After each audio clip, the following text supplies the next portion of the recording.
ફ્રીજનું compressor ફાટતા મકાનમાં આગ લાગવાની ઘટના સામે આવી છે। ભાગલીવાડ વિસ્તારમાં મકાનમાં આગથી દોડધામ મચી છે। આગને લઈને લોકોના ટોળે ટોળા ઘટના સ્થળે ઉમટી આવ્યા છે।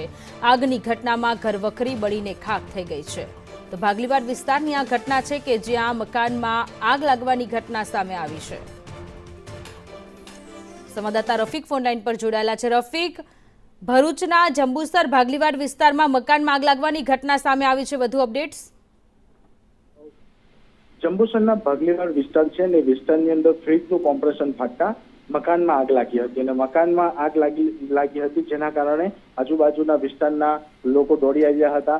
ત્યારબાદ જંબુસરનું ફાયર વિભાગ પર ત્યાં ઘટના સ્થળે દોડી આવ્યું હતું અને હાલ સમગ્ર આગની ઉપર કંટ્રોલ કરવામાં આવ્યું છે। વાત કરીએ ને આપણે ઘટનાની અંદર કોઈ પણ જાનહાનિ થઈ નથી, પરંતુ સમગ્ર મકાનની અંદર ઘરવખરી જે સામાન હતો તે આગમાં બળીને ખાખ થઈ ગયો છે, જેના કારણે પરિવારને ભોગ બનવું પડ્યું છે। જી રફીક, આભાર તમામ વિગતો માટે।